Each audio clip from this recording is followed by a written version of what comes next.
नमस्कार.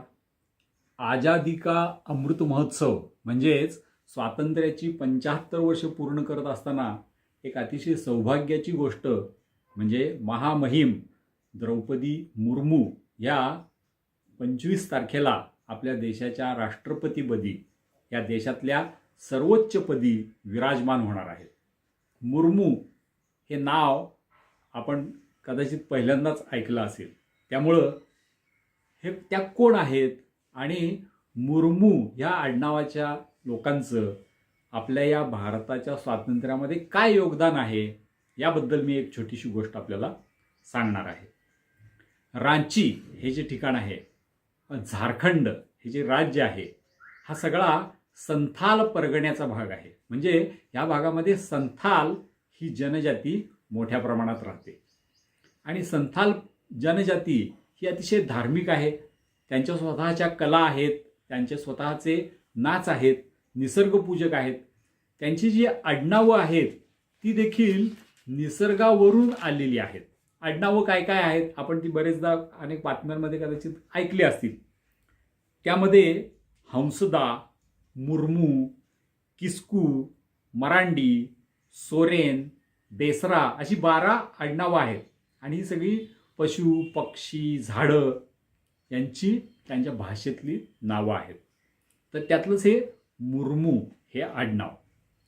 इंग्रजांनी पहिल्यांदा कलकत्ता ताब्यात घेतलं, बंगाल ताब्यात घेतला आणि मग संथाल ज्या भागामध्ये राहायचे तिथे दमिन इकोह नावाचं एक क्षेत्र, एक परगणा हा त्यांनी बनवला आणि ह्या क्षेत्रातून आपण कर वसुली कशी करायची यामागे ते लागले. याआधी तिथे सगळे संथाल राजे होते, त्यामुळे शेतकऱ्यांकडून कर घेणे हा काही विषय नव्हता. शेती करणे आणि जंगल संपत्ती हा त्यांचा उदरनिर्वाहाचा मार्ग होता आणि त्यासाठी त्यांना कर काही द्यावा लागत नव्हता. राजाला ते अन्य सहकार्य करत असतील, पण पैसे नव्हतेच आणि करायची पद्धती नव्हती. पण इंग्रजांना पैशाच्या स्वरूपात कर हवा होता, म्हणून मग त्यांनी जमीनदार नेमले, त्यांना क्षेत्र वाटून दिली आणि हे जमीनदार लोकांकडून कर वसुली करू राहिले. संथाल समाजाकडे तर कर द्यायला पैसेच नव्हते, त्यामुळे मग त्यांच्यावर कर्ज वाढत चाललं आणि अनेक जागा ह्या जमीनदारांकडे जाऊ लागल्या. म्हणजे जी जमीन त्यांची होती तिथं जमीनदार हे मालिक झाले आणि हे सगळे मजूर झाले. इंग्रजांनी चहाचे मळे वचवायला सुरुवात केल्यानंतर इथूनच ते कामगार म्हणून लोकांना जबरदस्ती नेऊ लागले. वेठबिगारी सुरू झाली. म्हणजे सावकारी, वेठबिगारी, कर्ज या सगळ्यामध्ये संथाल समाज अडकायला लागला. 20-25 वर्षात त्याचे परिणाम दिसले आणि मग समाज इतका त्रासला की त्यांनी इंग्रजांविरुद्ध बंड करायचं ठरवलं आणि त्या बंडाला 10,000 युवक हे एकत्र झाले. हे पारतंत्र्य आता आपण झुगारून द्यायचं असं त्यांनी ठरवलं आणि जेव्हा समाज असा पुढे येतो तेव्हा नेतृत्व करायला देखील कुणीतरी पुढे येतं. तर मुर्मू समाजामधलेच सिधो आणि कान्हू हे युवक पुढे आले. त्यांनी यांचं नेतृत्व स्वीकारलं आणि इंग्रजांविरुद्ध लढा सुरू झाला. इंग्रजांकडे बंदुका होत्या, पण संथाल समाजाकडं धनुष्यबाण होते. त्यांना विषाची कला अवगत होती. प्राण्यांना मारताना बाणाच्या टोकाला कोणतं विष बनवून लावायचं हे त्यांना अवगत होतं, परंतु माणसाविरुद्ध ते वापरायचं नाही हा त्यांचा धार्मिक विश्वास होता.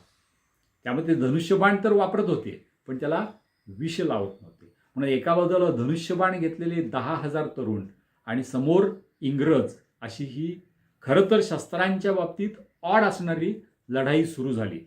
पण कुणीही हिंमत हारली नव्हती. त्यांनी लढ्याला सुरुवात केली आणि जवळजवळ 2 वर्ष हा संपूर्ण संथाल परगण्याचा भाग हा ब्रिटिशांच्या सत्तेपासून स्वतंत्र केला. ब्रिटिश थांबलेले नव्हते, ते सतत प्रयत्न करतच होते.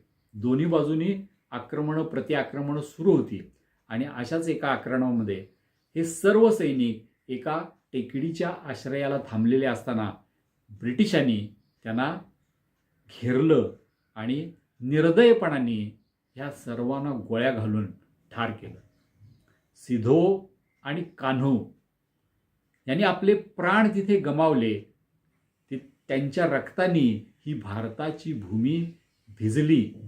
पण ह्या सर्व घटनांमुळे इंग्रजांना देखील आपलं धोरण बदलावं लागलं. पारतंत्र्य काही त्यावेळेला गेलं नाही. नंतर जवळजवळ 100 वर्ष आपल्याला स्वातंत्र्य मिळायला लागली.